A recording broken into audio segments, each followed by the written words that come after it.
Good morning, everybody. Namaskar. I'm Dr. Mukesh Parik, and I'm live again.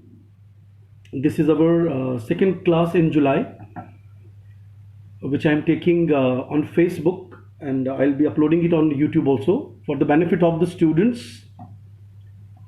Join us as soon as possible. I'm sorry, I'm a bit terribly 10 minutes late, I think 11 minutes late. Join me. Good morning, Pushpita. Join all the students, and we'll be beginning with join us first so that we can systematically start the class. And I beg your pardon for being late. How you are?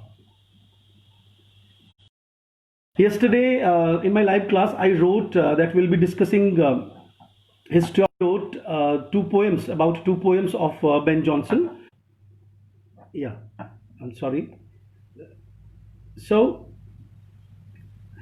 those who have just joined us should go to my blog on my website. They should go to my website mukeshparik.com. You will find my blog there, and I have uploaded two poems. I actually uploaded the poems yesterday, and you are going to tell me that what are the names of these two poems. So first of all, we'll read these two poems, and then we will begin with today's class. Go to my website mukeshparik.com. You will find I uploaded two poems there. We'll be reading those poems. You are going to tell me the names of the poems.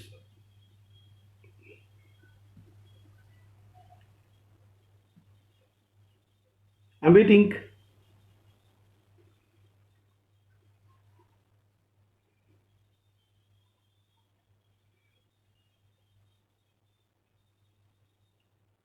Good morning, everybody. Good morning. Good morning.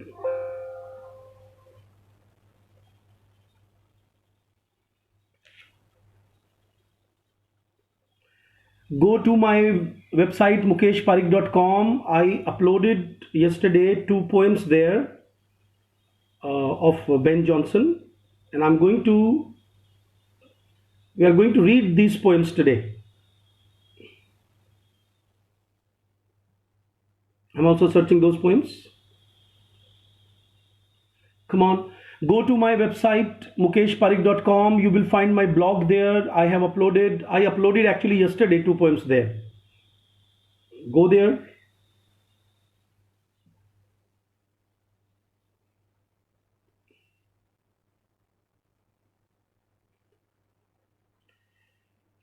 Kindly tell me the names of the poems, type them so that you can remember. I know that when we give time, only serious students come here. This is a class for the serious students. Come on. Tell me the name of the poem, then we will begin.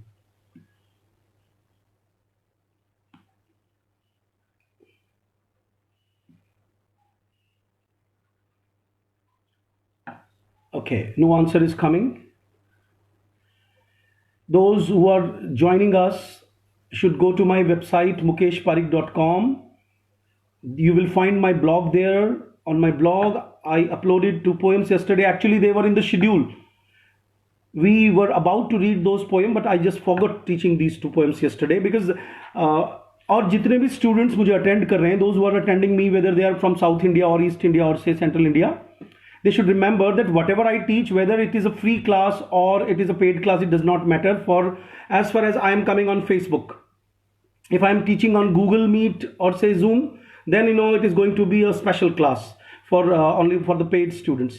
But right now, if I am saying something that for the benefit of almost all the students, 20 साल की history में अब तक ये ऐसा कोई इक्का दुक्का नेट ही गया होगा जो मैं अपियर नहीं हुआ. मैं हर नेट में अपियर होता हूँ and I clear that exam. So बहुत ही असर्टिवली मैं आपसे कह रहा हूँ कि अगर मैं आपको कोई चीज़ पढ़ा रहा हूँ तो इसका मतलब है कि ऑल ओवर इंडिया में नोबडी कैन चैलेंज मी. वो क्वेश्चन आपको ज़रूर दिखेगा वहाँ पे, और अगर वो क्वेश्चन नहीं दिखेगा तो उसके आसपास से चीज़ें वहाँ पे नज़र आएंगी. That is the fruit of my experience of appearing in this exam. And then you can understand कि अगर मैं और ज़्यादा से ज़्यादा इस एग्जाम में अपियर होऊंगा तो I am just it is target of my life that एक ऐसी फैकल्टी होनी चाहिए इंडिया में जो पर्टिकुलर इस एग्जाम को, क्योंकि आप कोई पेपर उठा के देखिए, just take a paper in your hand and you will be surprised कि बहुत अच्छी तरह से पोस्ट ग्रेजुएशन करने के बाद भी वो स्टूडेंट्स उन क्वेश्चंस को सॉल्व नहीं कर पाते, यहाँ तक कि प्रोफेसर्स भी सॉल्व नहीं कर पाते। उसका कारण होता है कि प्रोफेसर जब आप बन जाओगे तो you will be assigned particular books and particular classes और आपका जो एक्सपर्टीज हो जाएगा उसमें। लेकिन एक नेट पढ़ाने वाला जो स्टूडेंट होता है, टीचर होता है सॉरी, उसका एक्सपर्टीज तो मल्टी लेवल में चला जाता है। तो वो जो मल्टाई एबिलिटी हमने हासिल की है वो मैं आपको देना चाहता हूँ। तो थोड़ा सा असर्टिव और थोड़ा सा आपको ओवर कॉन्फिडेंट नजर आऊंगा, तो उसमें आने दो मुझे, बिकॉज मेरे ओवर कॉन्फिडेंस के पीछे I have a lot many exams which I passed. अब आप आओ फटाफट से उस पोएम पे आओ। मुझे अभी तक you have not told me the name of the poem कि हम कौन सी पोएम पढ़ने जा रहे हैं। मैंने अपलोड कर दी अपने ब्लॉग के ऊपर। I uploaded the poem on my blog mukeshparik.com पे जाइए, वहां पे आपको ब्लॉग मिलेगा। वहां जाकर के विशाखा, हेलो बेटा, मुझे बताइए पोएम का नाम। अगर पोएम आ गई हो तो मैं पढ़ाना स्टार्ट करूं। Those who have just come for the sake of watching us, like how I am teaching, they should also, जिसको अपन बोलते हैं बहती गंगा में हाथ धो लो, उनको भी आना चाहिए और पढ़ना चाहिए। चलिए, a fit of rhyme against rhyme, एक पोएम निकालिए आप लोग।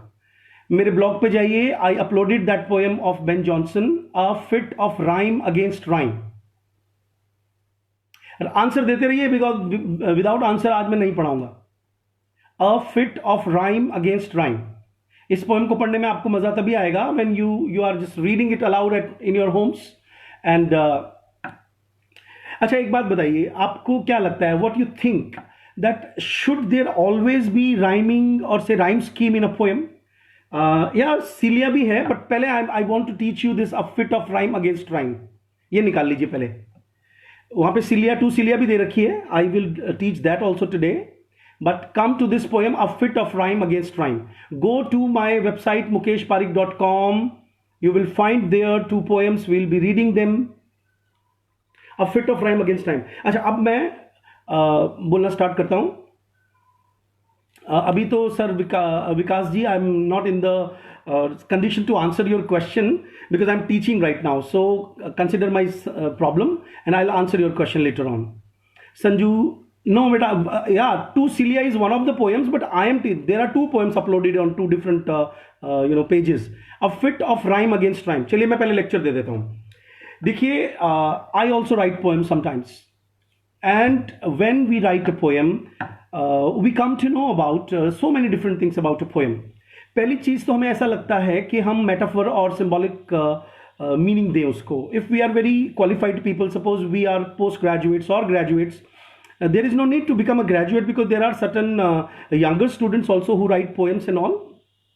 For example, मेरी बेटी है जो उसने 12th का एग्जाम दिया है अभी, and she also writes poems, and I'm surprised, like she has a very typical ability to write poems, and she does not run after the rhyming scheme and all। It means without rhyme also a poem can also be written, number one। Number two, it is also considered that when you write a poem in rhyme का मतलब होता है तुकबंदी, like similar sounding words you fit at the end of the lines। अच्छा, एक बहुत बड़ा paradox है इस पोएम में। बेन जॉनसन, अगर मैं ये पोएम पढ़ा रहा हूं तो मान के चलिए, अपनी कॉपी में लिख लीजिए, इसमें से कोई ना कोई क्वेश्चन नेट में आपको दिख जाएगा। इसके लिए मैं आपको थोड़ा सा, I was speaking and self praising my self 2-3 minutes back, कि अगर मैं कुछ पढ़ा रहा हूं तो इसका मतलब है मैं बहुत रिसर्च करके पढ़ा रहा हूं और वो आपको बेनिफिट देगा नेट के अंदर। ओके, तो मैं कहना चाह रहा हूं, what I want to convey in this class, कि ये जो पोएम है बेन जॉनसन ने लिखी है, उसमें एक पैराडॉक्स है।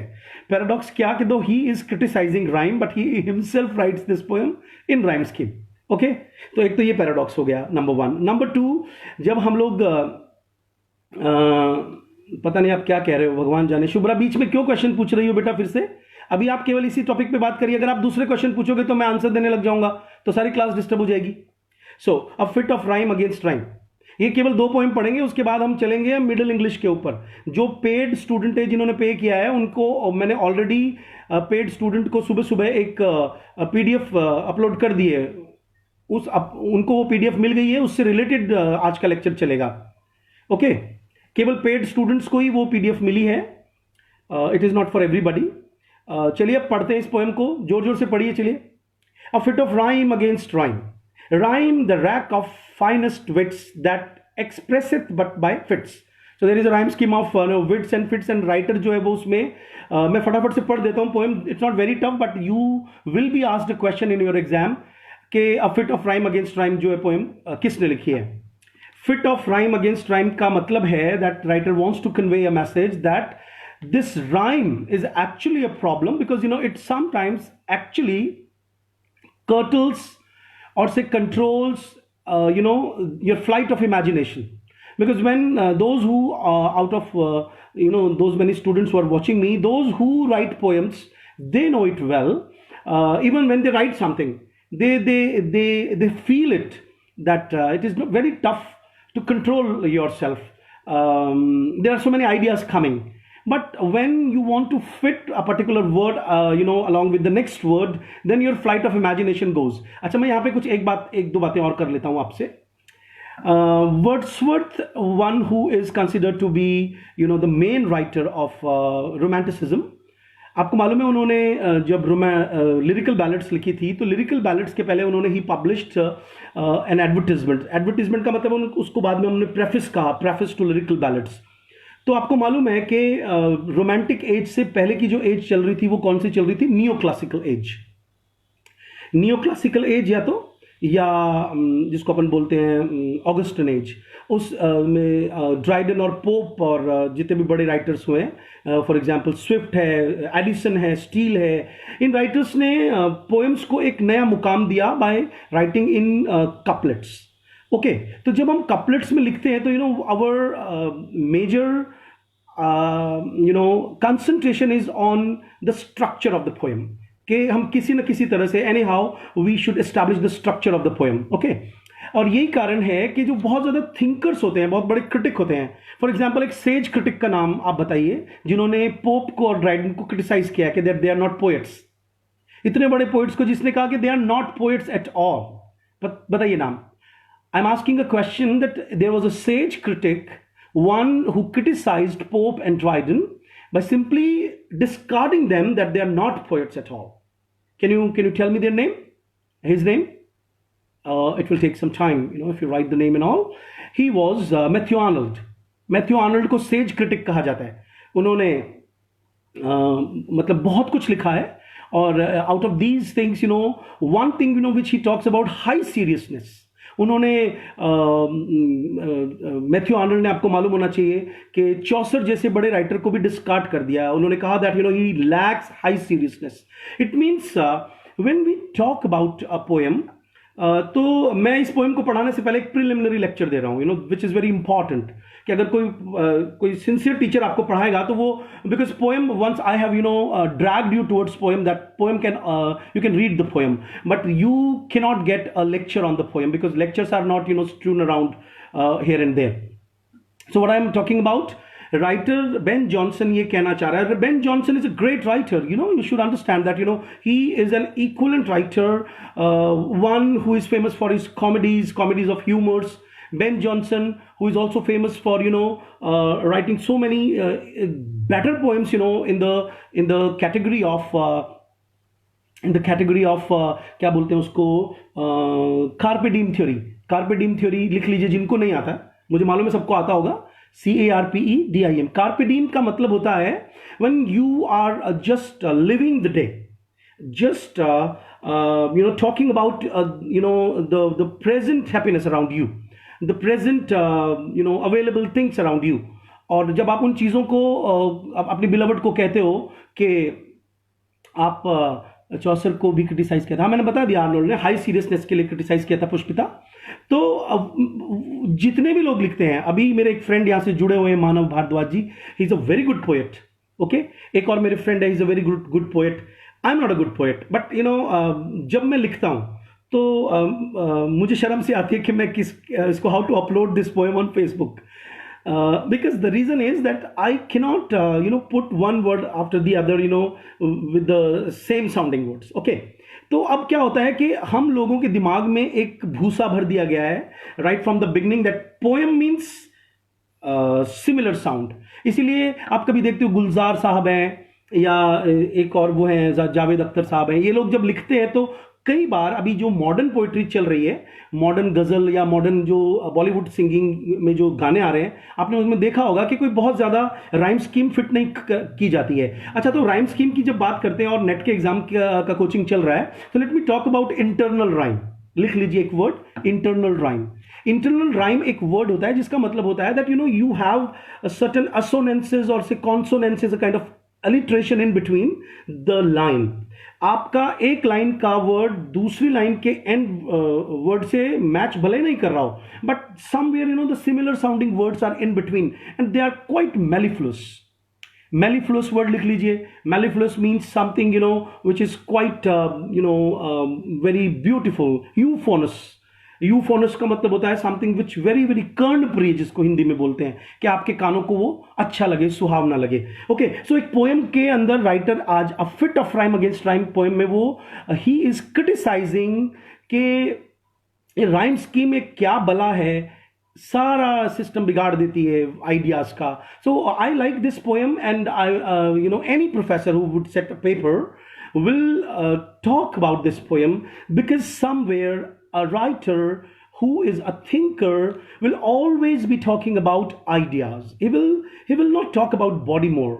For example, the Platonic idea. Suppose they can ask you this question, like which particular idea? Neoplatonism एक concept है, हालांकि Neoplatonism is quite different from the Platonic ideas. Okay, तो Platonic लिख लीजिए आप लोग। Platonic मतलब जो प्लेटो है वेस्टर्न कैनन में, वेस्टर्न कैनन में जो प्लेटो राइटर हुए जिनके शिष्य थे एरिस्टोटल, आपको मालूम होना चाहिए, और प्लेटो जो थे वो सोक्रेटिस के शिष्य थे। तो इन्होंने क्या किया था, he was the first person who talked about soul, that essence he talked about. और आपको मालूम है कि ये जो वेस्टर्न लोग हैं वो अरेबियन लोगों से और ये जो चाइनीज लोग हैं और हिंदू लोग हैं इनसे बहुत पीछे हैं। हालांकि what is our bad luck that we study them and we talk about them. that is what we talk about in post colonialism, that somewhere आप कभी देखिए उठा करके अरबी लैंग्वेज को, आप संस्कृत उठा के देखिए, you will be surprised that how mellifluous these languages are। और संस्कृत तो मदर है सभी लैंग्वेजेस की, और उसमें भी कई बार आपने नोटिस किया होगा कि इंटरनल राइमिंग होती है। तो ये एक प्रीलिमिनरी लेक्चर हो गया, उसमें कई सारे वर्ड्स आपको समझ में आ गए होंगे। अच्छा, राइम मैं पढ़ रहा हूं। Rhyme the rack of finest wits that expresseth but by fits, true conceit, spoiling senses of their treasure। spoiling senses of their treasure का मतलब है राइम स्कीम के चक्कर में हमारी जो सेंसेस हैं वो खत्म हो जाती हैं।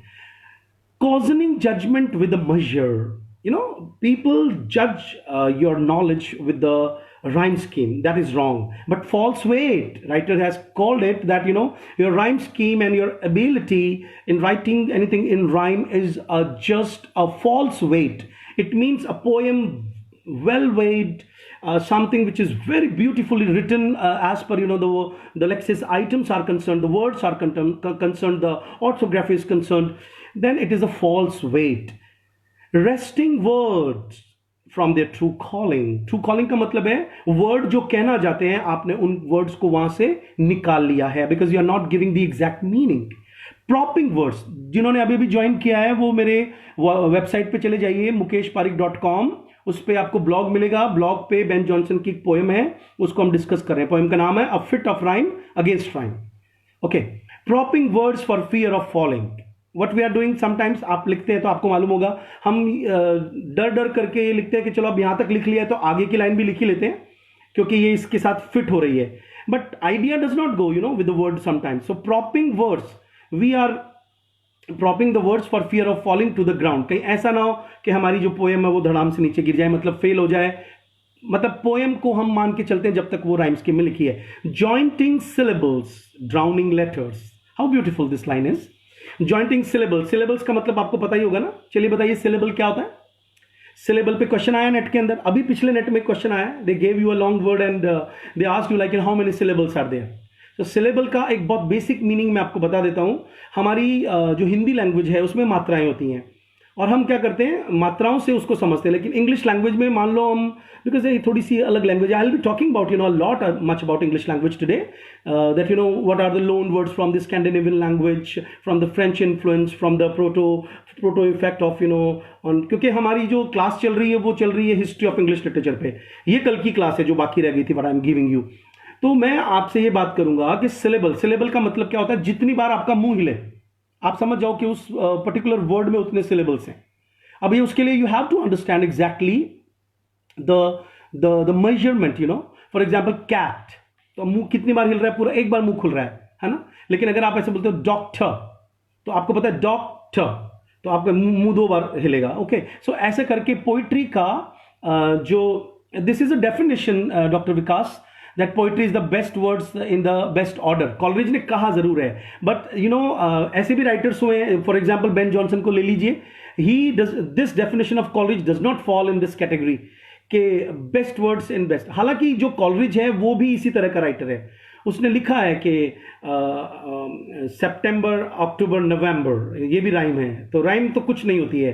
तो that is a very good idea doctor Vikas, कि हम कह सकते हैं कि अच्छा, और कॉलरिज की बात इन्होंने याद दिलाई मुझे डॉक्टर विकास ने। आपको मालूम है स्टूडेंट्स के, अगर हम पूरे एक तरफ सारे रोमांटिक राइटर्स रख दें, नाम लीजिए रोमांटिक राइटर्स के, सारे रोमांटिक राइटर्स क्या होते हैं, फॉर एग्जाम्पल वर्ड्सवर्थ है, कॉलरिज है, सदे है, शेली है, बायरन है, कीट्स है। अगर हम उन राइटर्स को लें तो उनमें सबसे ज्यादा इंटेलिजेंट, सीरियस और फिलोसॉफिकल नेचर का जो राइटर है वो है कॉलरिज। अब उस कॉलरिज ने भी राइम स्कीम को कोई बहुत ज्यादा इंपॉर्टेंस नहीं दिया है, लेकिन सारी पोएम्स उन्होंने लिखी राइम स्कीम के अंदर ही है ना। मोस्ट ऑफ द टाइम्स आप उनकी जो फेमस पोएम है, फॉर एग्जाम्पल वो जो एल्बर्ट वाली पोएम है, आप उसको देखेंगे तो उसमें जो क्वार्ट्रेन है उसमें राइम स्कीम है। तो इसका मतलब है कि एक बहुत बड़ा झगड़ा है ये, कितने सारे झगड़े हैं कि राइम स्कीम में पोएम होनी चाहिए या बिना राइम स्कीम के भी पोएम हो सकती है। I hope you can understand this point. तो चलिए, जॉइंटिंग सिलेबल्स समझा रहा था कि सिलेबल्स क्या होता है।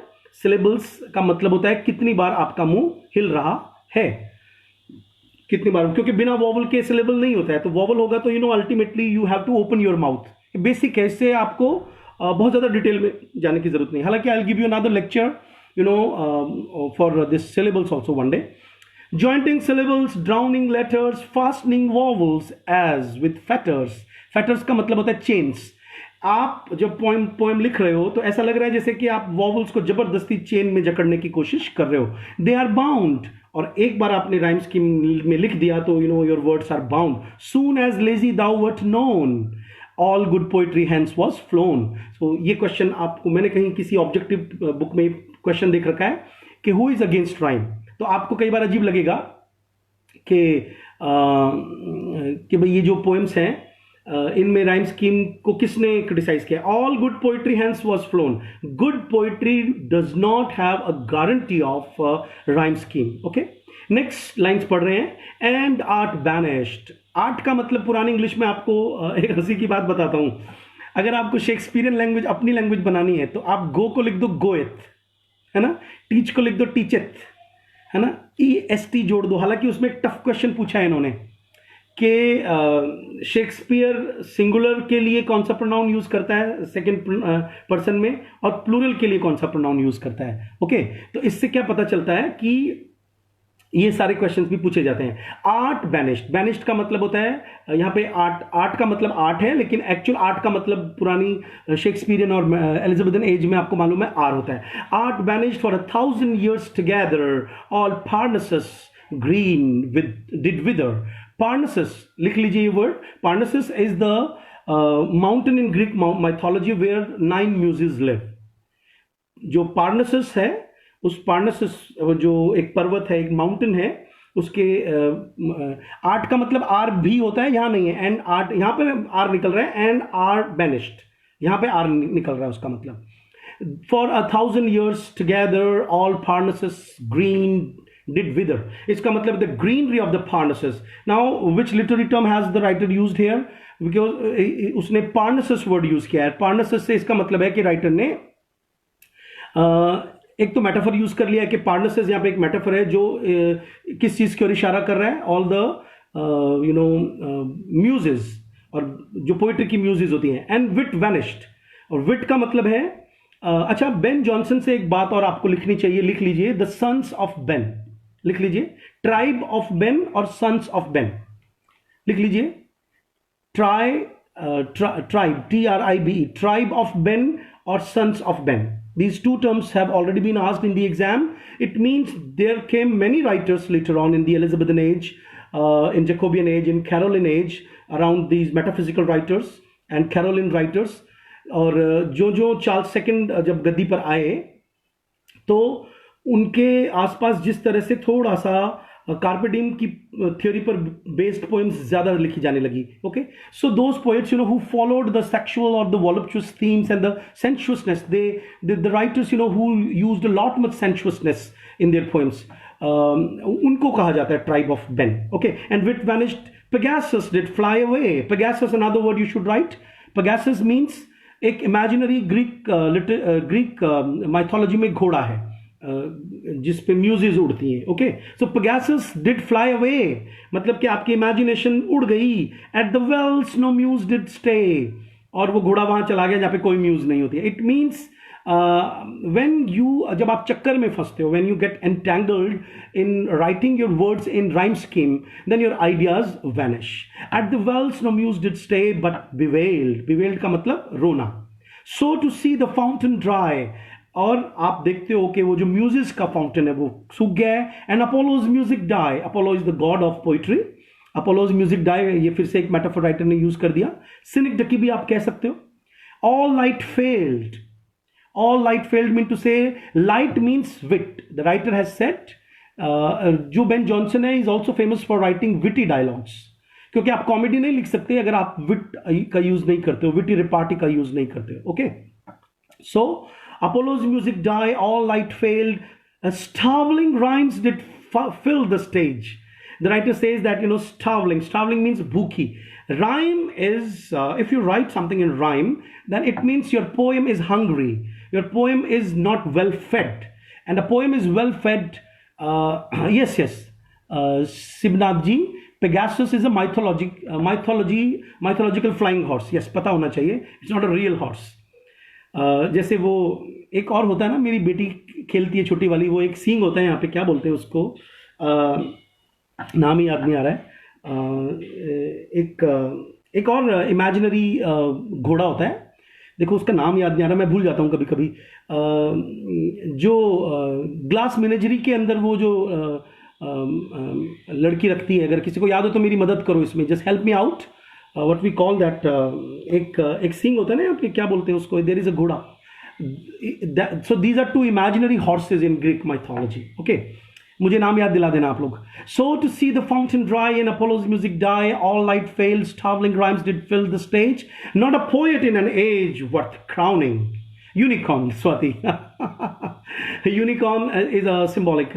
एक ड्रामा लिख लीजिए आप लोग घर पे पढ़ने के लिए, those who are really sincerely preparing for NET, that is Glass Menagerie. American drama है, उस पर भी बार बार क्वेश्चन आता है. तो Pegasus and unicorn are two imaginary, imaginary what we call say horses. Okay, not a poet in an age worth crowning. जब एक कवि को हम बड़ा कवि तब कहेंगे जब उसमें विट है. If you want to become a very famous poet, then you should read a lot. For example, my daughter writes. मैं उसको हमेशा, अभी मैंने day before yesterday I gave her the poems of Emily Dickinson. मैंने उसे कहा कि आप पहले एमिल डिकिंसन को खूब पढ़ो, उसके बाद ही लिखो. तो somewhere we all want, like आपने नोटिस किया होगा कि एमिल डिकिंसन की पोएम्स वर्ल्ड फेमस हैं, लेकिन कोई ज़रूरी नहीं कि उनकी पोएम्स में हमें हमेशा राइम स्कीम नजर आ जाए. ओके, सो ज़्यादा नहीं रुकेंगे इस पोएम पे बच्चों. Next line, not a work deserving bays, not a line deserving praise, Pallas frowning, Greek was Pallas is again a goddess, Greek goddess of giving you, rewards. Greek was free from rhymes and faction. ये line exam में आ सकती है. Greek language, जो Greek writers थे, Greek poets थे, they never wrote in rhyme scheme. इसका मतलब है कि जो बेस्ट पोइट्री मानी जाती है, फॉर एग्जांपल होमर ले लो, कहता है कि ग्रीक पोइट्री राइम की infection, rhyme is called infection over here. Happy Greek by this protection was not spoiled. And Greek language, आपको मालूम होना चाहिए कि all English people look with a great reverence towards the Greek poetry and all. So आगे पढ़िए क्या लिखा हुआ है. Just a minute. या so happy Greek by this protection was not spoiled, whilst the Latin queen of tongues. ये line पूछ सकते हैं कि किसने लैटिन को क्वीन ऑफ टंग्स कहा है. बिकॉज yesterday, कल की क्लास में मैंने बताया था कि Latin language is quite aphoristic, फिर वो पिथी होती है काफ़ी ज़्यादा. और जितने भी बड़े राइटर्स हैं जिन्होंने ग्रीक और लैटिन ट्रांसलेशन से इंग्लिश ट्रांसलेशन की हैं, आज वो बड़े बड़े राइटर्स माने जाते हैं. Because somewhere these two languages, even I have a dream to learn these two languages somewhere. देखते हैं क्या होता है. Whilst the Latin queen of tongues is not yet free from rhymes wrongs. Latin language जो है, Latin आती है Greek के बाद, तो कह रहा है कि वो भी राइम के रॉन्ग से फ्री नहीं है. इसका मतलब है लैटिन लैंग्वेज को क्रिटिसाइज कर रहा है. बट रेस्ट फॉइल्ड, फॉइल्ड का मतलब है covered. Scarce the hill against doth flourish, scarce the world of wit doth nourish, to restore Phoebus. Phoebus का मतलब sun god. Okay, and he is associated with poetry and light. आपको मालूम होना चाहिए कि Phoebus is related to knowledge. So Phoebus to his crown again, and the muses to their brain as before. Vulgar languages that want words and sweetness. Vulgar का मतलब उस जमाने तक आ गया था समथिंग. यहाँ पे वल्गर का मतलब ऑब्सीन नहीं है. वल्गर का मतलब है गंवार. गंवार मतलब जहां नॉलेज ज्यादा नहीं है. ओके, वल्गेट वर्ड जो आपने, मैंने कल बताया था ना, that Latin Bible was called Vulgate, क्योंकि ऐसा कहा जाता है कि जब हिब्रू लैंग्वेज से और ग्रीक लैंग्वेज से बाइबल ट्रांसलेट हुई तो इट वाज कंसिडर्ड दैट, हमेशा से ऐसा रहा है कि जैसे English language is not looked very highly upon in the Western culture, because French language and the Spanish language, German language and Greek language, Latin language, these languages are concerned and considered to be very languages of high stature. In the same manner, हम लोग क्या मानते हैं, हमको मालूम है कि कोई अरबी सीखे, कोई फारसी सीखे, संस्कृत सीखे, उर्दू सीखे, तो उन लैंग्वेजेस में ज़्यादा दम है. कोई डांस शो कोई डांस क्लासेस ज्वाइन कर लो जिसमें मटकना सिखा रहे हैं, कोई सर्टिफिकेट काम नहीं आएगा. लेकिन आपने भरतनाट्यम सीखा है तो आपको मालूम है ना उसकी वैल्यू है. आपने शास्त्रीय संगीत सीखा है तो आपको सर्टिफिकेट मिलेगा, वो सर्टिफिकेट की वैल्यू होगी. सो what I am talking about कि जो राइटर है ना, ये बहुत गहरी बात कर रहा है यहाँ पे. वो ये कहना चाह रहा है कि vulgar languages that want words and sweetness, गंवार जो लैंग्वेजेस हैं, घटिया जो चीज़ें हैं, उनमें कमी है स्वीटनेस की और वोकैबुलरी की, वर्ड्स की. And be scant of true measure. Scant का मतलब कम, और उनमें ट्रू मेजरमेंट भी नहीं है. Measure here has a different meaning. There is a pun on the word measure, because measure का मतलब यहाँ पे कई मीनिंग निकल रहे हैं. मेजर का मतलब measurement of the rhyme scheme, and another meaning of the measure mean to say weight. Next lines. Tyrant rhyme hath so abused. Rhyme को राइटर ने टायरेंट बोला है. टायरेंट का मतलब, टिरेंट का मतलब जो अत्याचार करता है. That with they long since have refused other caesure. Caesure word से सिज्योरा वर्ड आया. लिखिए इस वर्ड को, लिखिए अपनी कॉपी में, CASURE. सिज्योर से सिज्योरा बना है. सिज्योरा पूछते हैं, मेरे ख्याल से ये क्वेश्चन कम से कम 4 बार पूछा है एग्जाम में, नेट एग्जाम में. What is caesura? Caesura means cease से बना है, a pause in between a line. So जब हम कपलेट पढ़ते हैं तो सिज्योरा वर्ड आता है.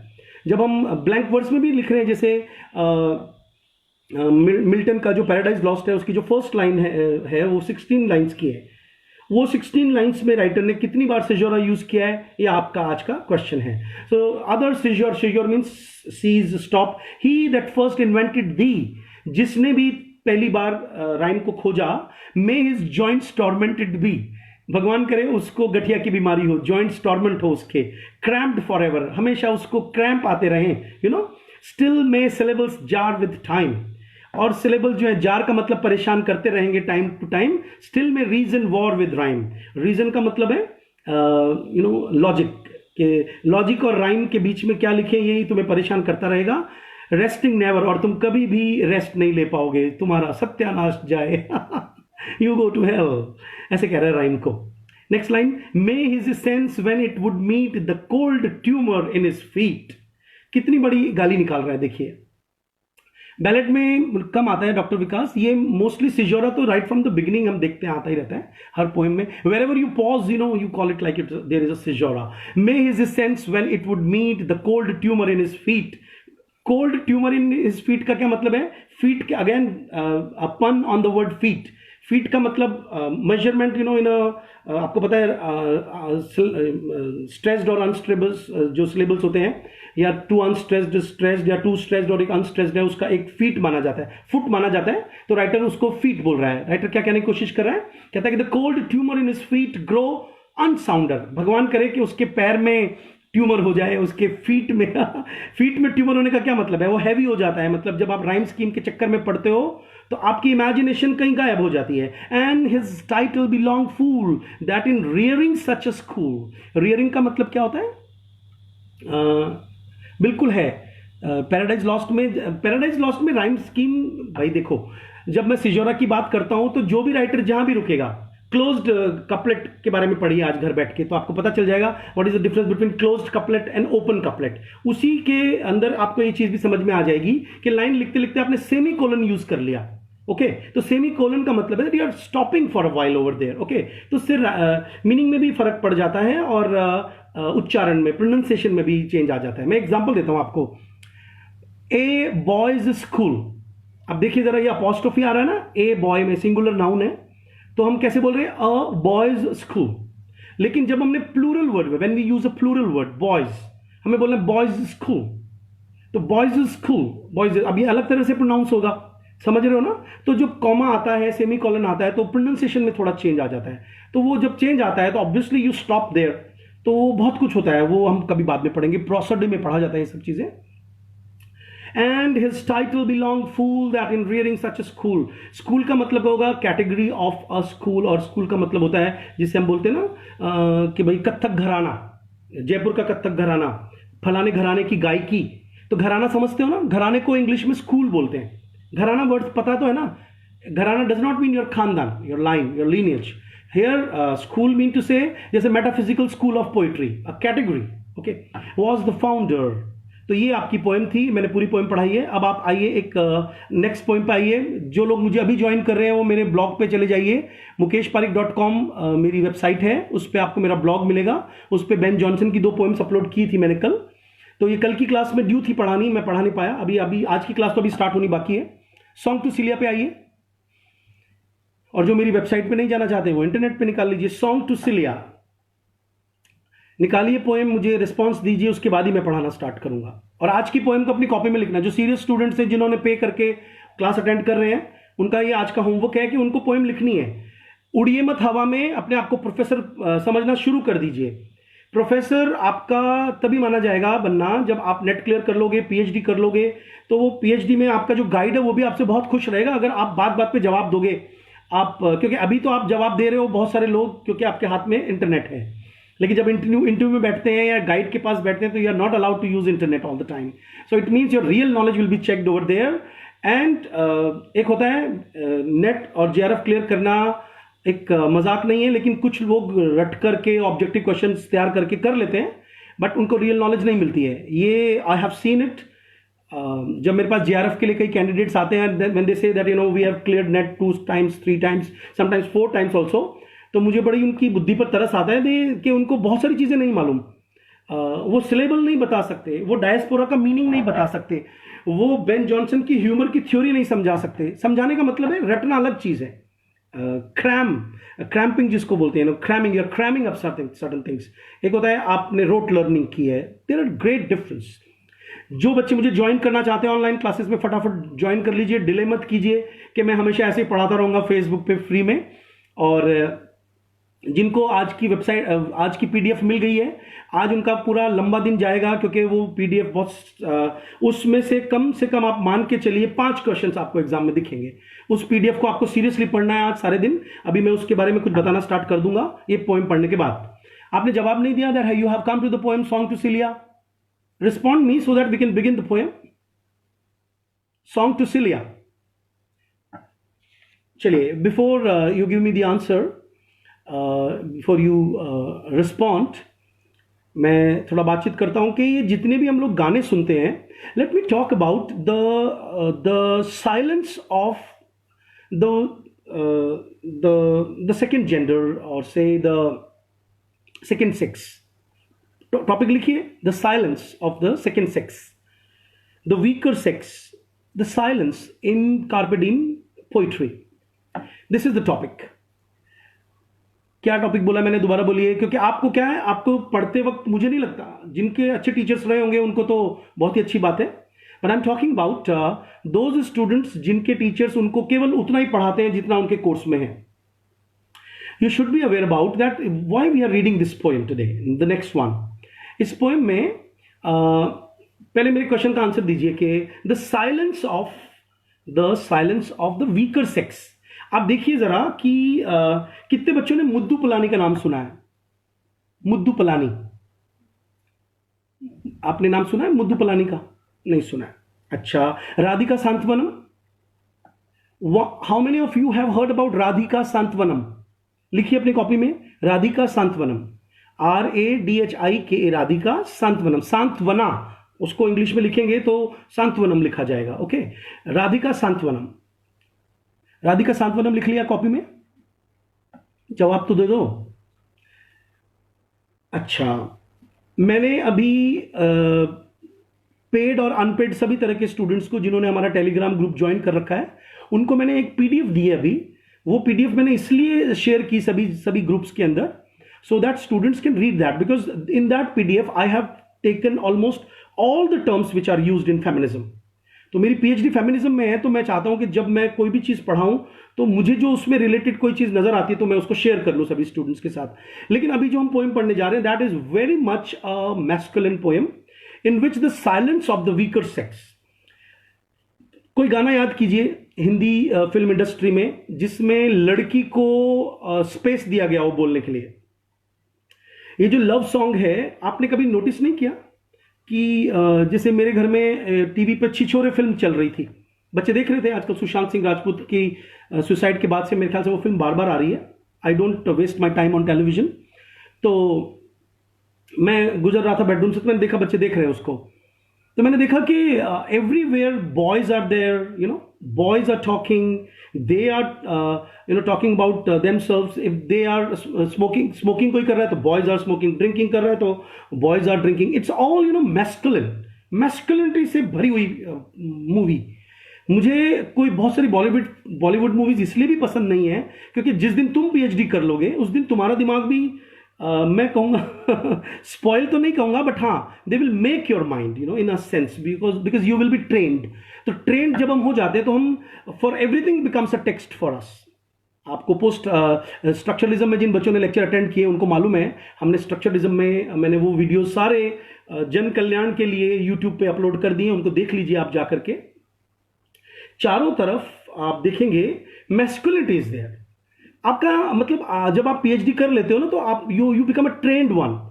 इसीलिए बोल रहे उस ट्रेनिंग को बहुत इंपॉर्टेंट माना जाता है. शायद यही कारण है कि आने वाले समय में केवल PhD ही पढ़ाएंगे, क्योंकि नेट को केवल एक बेसिक क्वालिफिकेशन माना जाएगा, जैसे B.Ed होता है ना. मैं तो ये भी मान रहा हूं कि B.Ed के बाद भी एक ऐसे कोर्स होने चाहिए. फॉर एग्जाम्पल, जब कभी जैसे किसी वजह से मेरा एक बार फोन चोरी हो गया, मैं थाने में गया, तो I found that those people require a lot much training in gender sensitisation. Don't consider that I am wasting your time, क्योंकि ये चीजें ही हमें पूछी जाती हैं एग्जाम में. जिस तरह से कोई चीज, क्योंकि जितने भी लोग पेपर बना रहे हैं, they are not only NET, they are all trained इधर PhD और पोस्ट PhDs. वो बड़े थिंकर्स होते हैं. वो कोई भी चीज आपको जब पूछेंगे तो उसके पीछे बहुत सारा ब्रेन काम कर रहा होता है. ओके, तो एक बात बताइए कि आप तेरी काली काली जुल्फों, तेरी गहरी आंखें, झील सी नीली आंखें, जितने भी सॉन्ग्स हैं, the subject, the male becomes the subject and the female becomes the object. Okay, so this dichotomy of the subject and object, that has been problematized in feminist criticism. और आप लोग जिनको भी टेलीग्राम ग्रुप ज्वाइन करना है वो मुकेश पारिक के नाम से ज्वाइन कर लीजिए, या मेरे इसी फेसबुक पेज के ऊपर आपको जगह जगह उसके लिंक मिल जाएंगे। और नहीं तो आप मेरे को 9828402032 पर मेरा व्हाट्सएप नंबर है, इस पर मैसेज करिए, I will send you the link. Okay. और मैं एक और बड़ी PDF शेयर करने वाला हूं, जो बच्चे पेड हैं जिन्होंने ऑनलाइन एडमिशन ले लिया है, और उसमें मैं आपको I am going to give you another important terms for that. तो आज की जो पोएम हम डिस्कस करने जा रहे हैं, song to Celia, it is considered to be the hallmark, the basic song, जिसको अगर हम केवल एस्थेटिसिज्म के पॉइंट ऑफ व्यू से एंजॉय करें। अच्छा, ये एस्थेटिसिज्म भी एक बड़ी प्रॉब्लम होता है, there is a politics involve in the aestheticism. लिखिए, टर्म लिखिए, politics is involve in aestheticism. पहले आप लिखिए, उसके बाद ही मैं बात करूंगा। Politics is involve in aestheticism. ठीक है? क्यों? ये क्यों जरूरी है आपके लिए समझना? क्योंकि एक और टर्म है, ये भी आप लिखिए, ये लाइन है, बहुत फेमस है, आप टाइप करोगे इंटरनेट पे आ जाएगी। Personal is political. लिखिए, पर्सनल इज पॉलिटिकल। क्योंकि मैं एक केवल नेट टीचर नहीं हूं, I am already a PhD, I have written many books. मैं आपको कोई भी चीज पढ़ाऊंगा तो उसी लेवल में पढ़ाऊंगा जिससे आपका एग्जाम में वो जो क्वेश्चन आएगा, आपको वो जो एक opening up your mind, that is very very a very Holi task, a secret task for me, whether I am teaching offline और ऑनलाइन। लिख लिया आपने? क्या लिखा? लिख के बताइए क्या लिखा आपने। Personal is political. चलिए गूगल कर लीजिए, पर्सनल इज पॉलिटिकल, मुझे बताइए किसने कहा है। I will wait for your answer. Personal is political. तब तक आप ढूंढिए एंड मैं लेक्चर देता हूं कि पर्सनल इज पॉलिटिकल क्यों है, कैसे, एंड पॉलिटिकल क्या है। कई बच्चों को तो मुझे क्लास में समझाने में बहुत टाइम लग जाता है कि पॉलिटिकल क्या है। पॉलिटिकल का मतलब is not exactly politics. Political का मतलब होता है, जैसे जब भी हम पॉलिटिकल वर्ड की बात करते हैं तो it means somewhere benefit is involved, है ना। जैसे छोटा सा बच्चा भी है, अगर वो रोता है, इसका मतलब है वो पॉलिटिक्स कर रहा है। कैसे? अगर उसको जहां सुकून मिल रहा है, अपनी माँ की गोद में सुकून मिल रहा है, उसे मजा आ रहा है, तो वो नहीं जाने देगा। जैसे मम्मी जाने लगेगी गोदी से उसको उठा के बेड पे रखने के लिए, इट विल स्टार्ट क्राइंग, है ना। इससे पता चलता है कि वो अपना बेनिफिट छोड़ना नहीं चाहता है। तो जब हम सिगमंड फ्रायड पढ़ते हैं, the kind of terms he has given us, Oedipus complex and all, यहां पे पॉलिटिक्स इन्वॉल्व है। तो पॉलिटिक्स का एक तो हायर स्टडीज में, खासतौर पे ह्यूमैनिटीज में मीनिंग चेंजेस, इस चीज का आप ध्यान रखिएगा कि और ये टर्म आप मुझे नहीं बता रहे, क्यों नहीं बता रहे। Personal is political, you have to just give me the name of the philosopher who has given this. He's a feminist, or feminism, feminist literary criticism, feminist criticism, gender studies, women studies, ये सब बड़े अलग अलग terms हैं, queer theory and all। ये सारी चीजें जब हम पढ़ने लगते हैं तब हम रियल में हमें लगता है कि हाँ, हम एक वाकई 3 times JRF और 14 नेट क्लियर आदमी से पढ़ रहे हैं, जिसने PhD कर रखी है, डबल MPhil कर रखी है। मैंने जो कुछ भी किया है वो इसलिए किया है क्योंकि मुझे ऐसा लगता है मैं और करूं ताकि मुझे नॉलेज मिले। Yes, Carol Hanisch, Priyanka Jha, and the award goes to Priyanka Jha. Carol Hanisch ने नाम लिखिए, Carol Hanisch, HANSIN। No, Shubha ji, Donna Haraway ने नहीं यूज किया है। डोना हैरावे जो है उन्होंने साइबॉर्ग वर्ड यूज किया है, वो एक अलग राइटर हैं, वो पोस्ट फेमिनिज्म में आ जाती है डोना हैरावे। ओके। मधु वसु लिख रही है, the phrase was popularised by the publication of a 1969 essay by feminist Carol Hanisch under the title The Personal is Political in 1970। ये चलिए, so with this information, Carol Hanisch का नाम समझ में आ गया। अब आपको आज का आपका काम क्या है कि आपको इसको थोड़ा सा पढ़ना है। Okay, personal is political. आज के बाद ध्यान रखिएगा।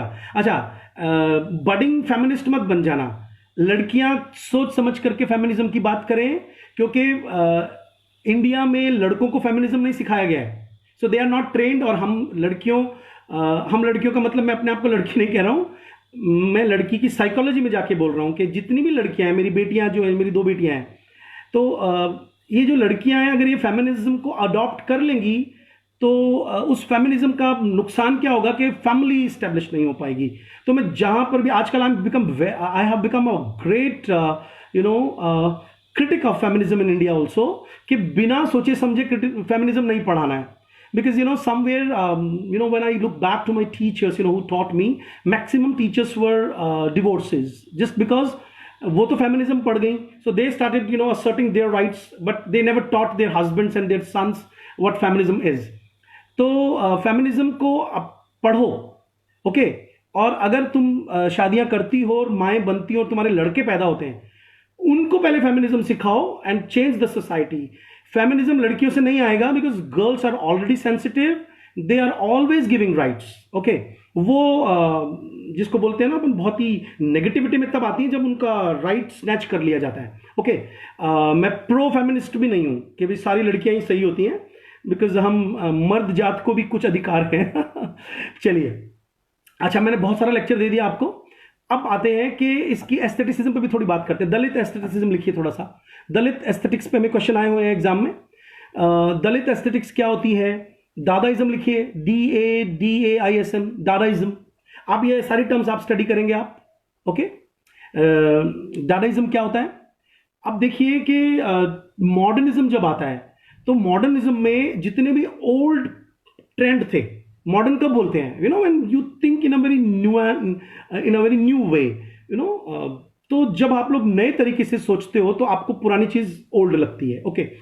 तो दादाइज्म ने क्या किया था कि जब हम एस्थेटिसिज्म की बात करते हैं तो क्यों नहीं भाई लैट्रिन में यूज होने वाला मग क्यों नहीं आर्ट का पीस हो सकता? उन्होंने एक जिसमें एक्सप्रेशनिज्म, बहुत सारी चीजें आ जाती हैं उसमें। इंप्रेशनिस्टिक पेंटिंग 1905 में एग्जीबिशन लगी थी। इंप्रेशनिज्म 2 की पेंटिंग की एग्जीबिशन 1910 में लगी थी। इनके अंदर मैंने 2 लेक्चर अपलोड कर रखे हैं मॉडर्निज्म के ऊपर, आप उनको देख रही मेरे यूट्यूब पे, आपको बहुत कुछ समझ में आएगा। तो you will be able to understand and grasp my lectures. तो 20th सेंचुरी में ये चीजें वहां होने लगी वेस्टर्न कल्चर में, खासतौर पे इंग्लैंड में।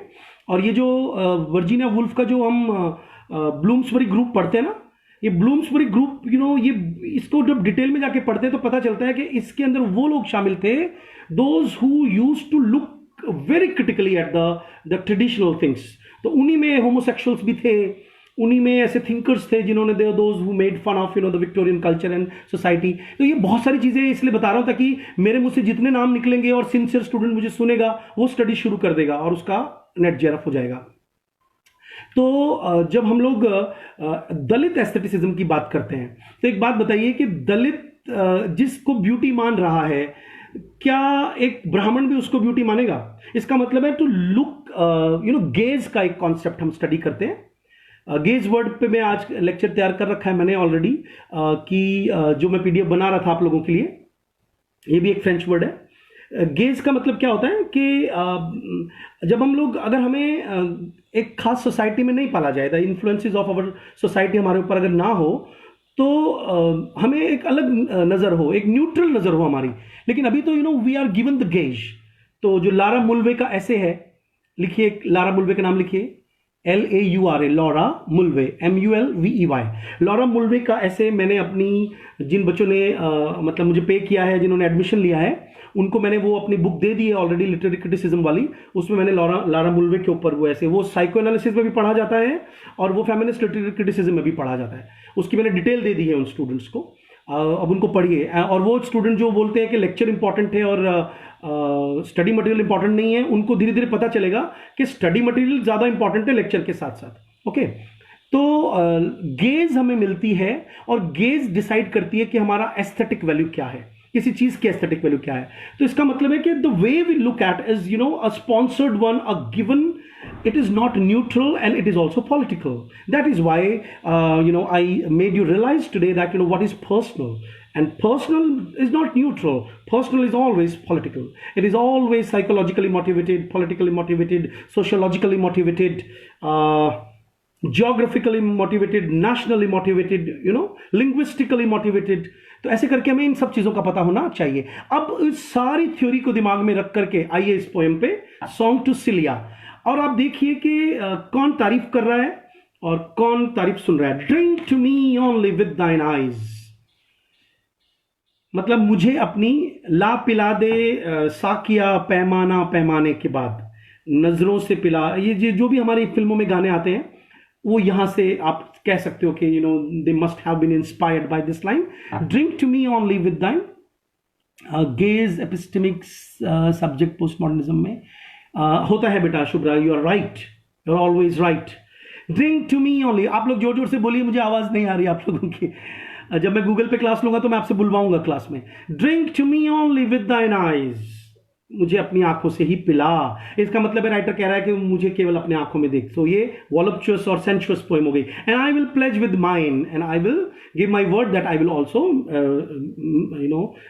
Make you drink with my eyes और leave a kiss but in the cup and I will not look for wine. इसका मतलब है कि तेरी किस में ही इतना नशा होगा कि मुझे वाइन की जरूरत नहीं है। The thirst that from the soul doth rise. अब पोएम ब्यूटीफुल क्यों है कि जो कॉन्क्रीट चीज है, जो बॉडी की चीज है, उससे राइटर प्लेटोनिक हो गया। The thirst that from the soul doth rise, जो सोल में लव का जो थर्स्ट है, थर्स्ट का मतलब यहां पे प्यास है। Doth ask a drink divine and somewhere outer beauty से राइटर इनर ब्यूटी में चला गया and he says that I want a divine drink. Divine drink mean to say that, my spirituality rises when I look into your eyes. But might I of Jove's nectar sup? Jove is a love of, ये जो God of God है वो Jove है, और वो हमारे इंद्र देवता की तरह बहुत ही ज्यादा, एक हिंदी में वर्ड है लंपट, इंग्लिश में बोलते हैं लैसिवशियस और लुच्चा। नेगेटिव वर्ड नहीं है, वर्ड की एटिमोलॉजी में जाइए तो आपको पता चलेगा। मैं गीता पाठ कर रहा था and I was reading the महात्म्य of Gita by Gita Press. तो उसमें जो 12वां अध्याय है उससे पहले जो उसका महात्म्य दे रखा है, there I came to know about the exact meaning of the word चतुर। तो मैंने देखा हमने बचपन से चतुर वर्ड को बोले अलग तरीके से सीखा है। Then I read and I discussed with my father, then I came to know that चतुर का मतलब होता है, मैं आपको एटिमोलॉजी में ले जा रहा हूं कि आप बनने जा रहे हो प्रोफेसर्स। तो पहले तो फील करो that you are a professor and आपको जो सीखने को मिल जाए उसको डेप्थ में सीख करके then you stand in front of your students, okay, and enlighten them. तो जब चतुर वर्ड का मतलब क्या माना गया है कि जो जिस काम के लिए आया उस काम से उसका दिमाग इधर उधर ना हो। तो जब हम लोग चतुर वर्ड यूज करते हैं तो गीता में कृष्ण भगवान ने इसको यूज कर रखा। वो कह रहे हैं कि बीच कि तुम इस धरती पर जिस काम के लिए आए हो, मोक्ष के लिए आए हो ना, तो इससे इधर उधर भटको मत, माया में चतुर हो जाओ। तो चतुर सुजान एक वर्ड है। तो मैं ये बता रहा हूं कि वर्ड्स कितने इंपॉर्टेंट होते हैं। जो वर्ड समझा रहा हूं मैं आपको, मैं लगे आता हूं आपको एक डाइग्रेस होकर एक वर्ड और समझा देता हूं। गरीब एक शब्द है, फारसी से आया है। ख्वाजा साहब को गरीब नवाज बोलते हैं। अब आपको एग्जैक्ट मीनिंग पता है गरीब का क्या होता है? गरीब वर्ड का मतलब होता है जिसके पास जमीन नहीं हो। अब इसका मतलब है, आप पुराने कल्चर्स में जाइए, वैल्यू किसकी होती थी? जिसके पास जमीन है खुद की। अभी भी जिसके पास जमीन नहीं उसको इंपॉर्टेंट नहीं है। अभी भी आप देख लीजिए, अगर मेरा घर है, मेरा खुद का जमीन है, तो मोहल्ले में बहुत वैल्यू होती है, और कोई किराएदार है तो उसको हम वैल्यू नहीं करते हैं। मैं अपनी बात नहीं कर रहा हूं, for me everybody is valuable, but मैं बात कर रहा हूं। और यहां से लेक्चर मैं और कहीं ले जाना चाहता हूं। जरूरी है कि जब हम लोग मैथ्यू आर्नल्ड पढ़ते हैं तो उसमें जिप्सी का कॉन्सेप्ट आता है, स्कॉलर जिप्सी का। तो उसमें जब हम बहुत डिटेल में जाते हैं, मान लीजिए क्लास में खड़े होकर मुझे स्कॉलर जिप्सी पे लेक्चर देना है, तो वो जो मार्क्सिज्म में हम पढ़ते हैं ना कि प्राइवेट प्रॉपर्टी पे लगाम लगनी चाहिए, तब जाकर के इक्वालिटी समाज में आएगी। अभी देखा है हमने 2 महीने पहले जिस तरह से जिनके पास जमीन नहीं है वो कहां भागे थे बताइए? क्राइसिस आते वो कहां गए? अपने अपनी जमीनों की तरफ गए। So somewhere your land pools you. तो मैं आपको एक लेक्चर, एक थोड़ा सा साइड में लेक्चर दे रहा हूं कि वोकैबुलरी की एटिमोलॉजी के अलावा उस वर्ड की शेड्स आपको पता होना बहुत जरूरी है। उसके लिए वो बच्चे तैयारी करें नेट की और जेआरएफ की, प्रोफेसर बनने के आने वाले समय के लिए, जिनका इंटरेस्ट हो, और इंटरेस्ट अच्छे टीचर से क्रिएट हो सकता है। इसलिए हमारी ऑनलाइन क्लासेस ज्वाइन कर लीजिए जितना जल्दी कर सकते हो। नहीं ज्वाइन करोगे, मैं सच बता रहा हूं, मेरा कोई नुकसान नहीं है, नुकसान उन स्टूडेंट्स का है जो मेरी ऑनलाइन क्लासेस ज्वाइन नहीं करेगा। ठीक है, सीधी सादी धमकी। और लीव किस, तो मैं बता रहा था कि यहाँ पे जो का क्या एग्जैक्ट मीनिंग है। नेक्टर का मतलब क्या होता है? अमृत। ओके, तो नेक्टर सप मतलब पीना। I would not change for दाइन, मतलब राइटर इज सेइंग कि अगर मुझे तेरा कप मिल जाए, प्याला मिल जाए, जाम मिल जाए जिसमें तूने किस किया है, तो I can leave anything for that. मैं हेवन की चीजों को भी छोड़ दूंगा। ग्रीक इमेजरी का इस्तेमाल हुआ है। अच्छा, एक पोएम पढ़ते वक्त आप लोग ये भी नोटिस किया करें कि Pushpita, you can also say that Oxford is waiting for me. चलिए, पहले एक बात सुनिए ध्यान से। आप मेरा मजाक भी उड़ा सकती हैं कि मैं ऐसे कह रहा हूँ कि मेरी क्लास ज्वाइन नहीं करोगे तो कुछ नहीं मिलेगा, बट मैं I am damn confident about my self कि मैं जो कुछ बोलता हूँ मेरी क्लास में बैठने के बाद जो स्टूडेंट का एक्सपीरियंस होता है, क्योंकि I have chosen this field as a choice, इसलिए नहीं कि भाई मुझे और कुछ काम नहीं मिला तो मैंने कोचिंग इंडस्ट्री ले लिया। नो नो नो नो, मैं प्राइवेट कॉलेज और यूनिवर्सिटी में पढ़ा सकता था ना, and could have a tag on myself like I am a professor of somewhere. No no no, मैंने देखा है वहां पे कितना अजीब सा काम होता रहता है।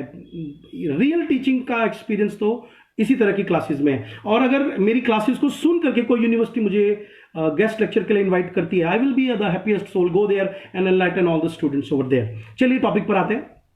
मैं कुछ कहना चाह रहा था कि मैं भूल भी गया। इस पोएम के अंदर ये कहना चाह रहा है राइटर कि वो नेक्टार को भी छोड़ देगा। ओके, आगे बढ़ते हैं।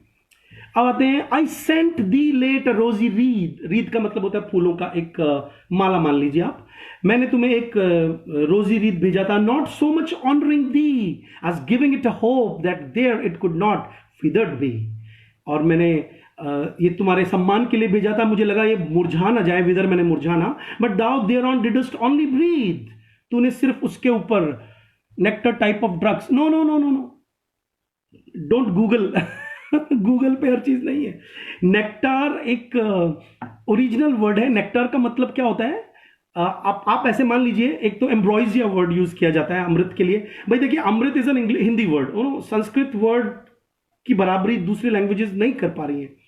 अच्छा, ये भी एक शावनिज्म हो गया, linguistic chauvinism, and I beg your pardon. African words are there, Arabian words are there, Chinese words are there. जितनी दुनिया उतने वर्ड्स, और लिंग्विस्टिक सेमिनार्स में ज्वाइन करता रहता हूं, और मैंने देखा है कि लैंग्वेज में बहुत दम है। बच्चों, लैंग्वेज को इंप्रूव करो। नेक्टार का मतलब अमृत मान लीजिए आप, okay.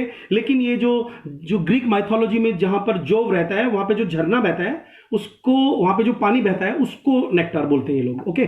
So as giving it a hope that there it could not withered be, but thou thereon didst only breathe and sentenced it back to me, since when it grows and smells. मैंने जो माला भेजी, उस माला को तूने सूंघ लिया, तूने अपनी ऐसे सांस उस पर डाल दी। अच्छा, इसमें एग्जैजरेशन और हाइपरबली है, क्योंकि जितनी भी ये लव पोएम्स होती हैं उनमें हाइपरबली होती है कि मैं तेरे लिए तारे तोड़ लाऊंगा, something something like that. Since it when it grows and smells, I swear not of itself but the. और जब से ये माला वापस मेरे पास आई है, तब से इससे सिर्फ तेरी ही खुशबू आ रही है। तो ये पोएम क्यों फेमस है? क्योंकि ये कार्पे डिम थ्योरी की सबसे स्टार्टिंग पोएम मानी जाती है। Gather your rosebuds while ye may, वो पोएम बाद में लिखी गई थी। और मैं और भी पोएम्स पढ़ाने के मूड में था, लेकिन अभी नहीं पढ़ा सकता। अब आइए आप फटाफट से आज की क्लास का जो लेक्चर हम स्टार्ट करते हैं। आज की जो क्लास है ये कल की क्लास थी। अभी मैं थोड़ी देर में I will stop the class, क्योंकि टाइम ऑलरेडी 13 मिनट ऊपर हो गया है। आज की क्लास जिन बच्चों को मैंने पीडीएफ भेज दिया है, तो आप एक बात बताइए। चलिए मैं आज की क्लास स्टार्ट करता हूं, क्योंकि हिस्ट्री ऑफ इंग्लिश लिटरेचर पर अपनी क्लास चल रही थी, and I am jumping back to the time of middle English and Anglo Saxon English, Anglo Norman English, और उन सबसे रिलेटेड जो क्वेश्चंस हमारे आने वाले हैं, वो जो पीडीएफ मैंने आपको भेजा, आप उसको स्टडी कीजिएगा आज। मैं उसको स्टडी करवाने से पहले let me ask you a question today. एक बात बताइए कि शेक्सपियर जो है, आपको मैंने कुछ दिनों पहले बताया था that Shakespeare has contributed more than 2000 words. उसके बाद मिल्टन का नंबर आता है, जैसे पेंडेमोनियम वर्ड मिल्टन ने दिया है। And apart from that there are other writers who have given us words and all, but एक साथ 1000 वर्ड्स कौन सी बुक ने हमें दिए हैं? एक साथ ऑक्सफोर्ड इंग्लिश जो एडवांस लर्नर्स डिक्शनरी है, उसमें एक साथ 1000 वर्ड्स देने के लिए कौन सी मिडिल इंग्लिश पोएम जिम्मेदार है? उसका नाम है कर्सर मुंडी। लिखिए CURSOR, कर्सर मुंडी। तो when I was reading a book, जितनी भी हमारी हिस्ट्री ऑफ इंग्लिश लिटरेचर की बुक्स हैं उनके अंदर कर्सर मुंडी का रेफरेंस आता है। कर्सर मुंडी का मीनिंग लिख लीजिए आप लोग, CURSOR, कर्सर मुंडी। कर्सर मुंडी का मतलब होता है रनर ऑफ द वर्ल्ड।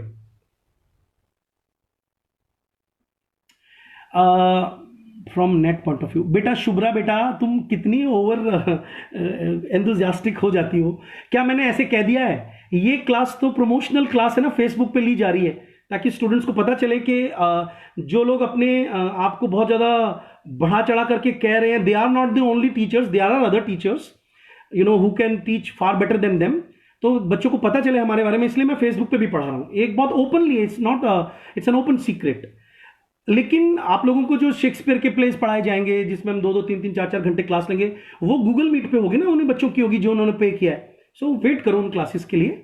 लेकिन ये क्लासेस भी कम नहीं है, इनमें भी मैं आपको वैसे ही पढ़ा रहा हूँ। जो बच्चे मुझसे क्लास में पढ़ रखे हैं वो सब, जैसे शुभ्रा तुम क्लास में पढ़ी हो, क्या मैंने 1 सेकंड के लिए भी वैसे पढ़ा है जैसे मैं क्लास में नहीं पढ़ाता हूँ? इसका मतलब this is the only way कि हम पढ़ेंगे। Wait for the classes. हम लोग बाकायदा बेन जॉनसन के इंपॉर्टेंट प्लेस पे डिस्कशन करेंगे।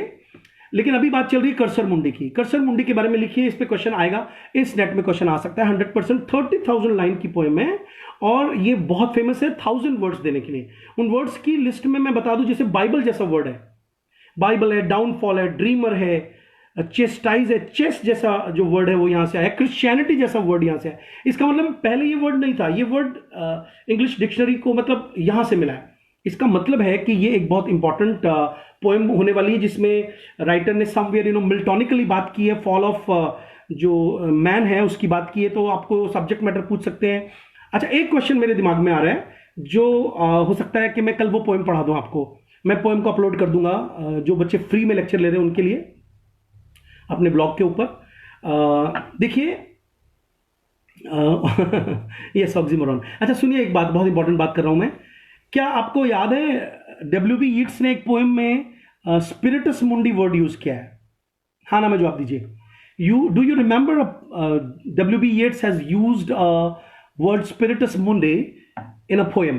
कौन सी वो पोएम है जिसमें उन्होंने स्पिरिटस मुंडी का यूज किया है? और कर्सर मुंडी क्या होता है और ये कौन सी लैंग्वेज का वर्ड है? ये लैटिन वर्ड है। इसका मीनिंग पूछेंगे आपसे एग्जाम में, इसका सब्जेक्ट मैटर पूछेंगे। इसमें जिन बच्चों को पीडीएफ मिल गई आज उनको स्टडी कीजिए। उसके बाद मैं आपको फटाफट से 2-4 चीजें और बता देता हूं। चलिए, कितने बच्चे हैं क्लास में जिनको ये मालूम है कि ड्यूओडेसिमो क्या होता है? अब गूगल कर लोगे फटाफट से। क्वार्टो क्या होता है ना? ऑक्टेवियो क्या होता है? इनकैन्यूबला ये वर्ड एग्जाम में आया हुआ है। तो जो 1500 पहले से जो बुक्स लिखी जाती थी, those books were not bound very beautifully, तो उनको बोलते हैं इनकैन्यूबला। तो ऐसे करके अब जो कल की क्लास होगी, there I will be talking about the influence of all the different languages English. वो हमारे जब भी हम लोग द मैटर ऑफ इंग्लैंड में हम उसको स्टडी करते हैं। और जिन बच्चों ने पे किया उनको मैंने वो दे दिया है, प्रिक ऑफ कॉन्शियंस, और बहुत सारी ऐसी पोएम्स हैं जिनके ऊपर मुझे अभी लेक्चर देना बाकी है। तो कल की क्लास का आप वेट कीजिए और आज जो मैंने पीडीएफ भेजा उसको स्टडी कीजिए। And those students, yes Naveen has given us the answer. The second coming जो पोएम है, मैं सेकेंड कमिंग पोएम पढ़ा दूंगा आपको कुछ दिनों में। बहुत इंपॉर्टेंट जो पोएम्स की लिस्ट है वो मैंने एक वीडियो बना के डाल रखी है, उसको आप देखिए, पता चलेगा आपको। और जब तक ये फ्री क्लासेस मैं और लेता हूं तब तक आई will be just touching about the important text also. And भगवान हमें सलामत रखे सभी लोगों को। तो हो सकता है मैं कल भी आपको एक अच्छा सा टेक्स्ट पढ़ाऊं अलॉन्ग विद दिस लेक्चर, जिसके लिए मैंने आपको पीडीएफ शेयर किया है। जो बच्चे ऑनलाइन एडमिशन लेना चाहते हैं वो वेट ना करें। फीस को लेकर के जो जिसको बोलते हैं ना मच है, वो मत करो। तुम थोड़ा सा रुपया बचा करके क्या कर लोगे ये बताओ? इससे अच्छा अपनी पढ़ाई पे इन्वेस्ट कर दो ना, उसमें क्या दिक्कत है? और नहीं करोगे तो कोई बात नहीं, मैं तुम्हें फ्री पढ़ाता रहूंगा जब तक है जान। Thank you very much.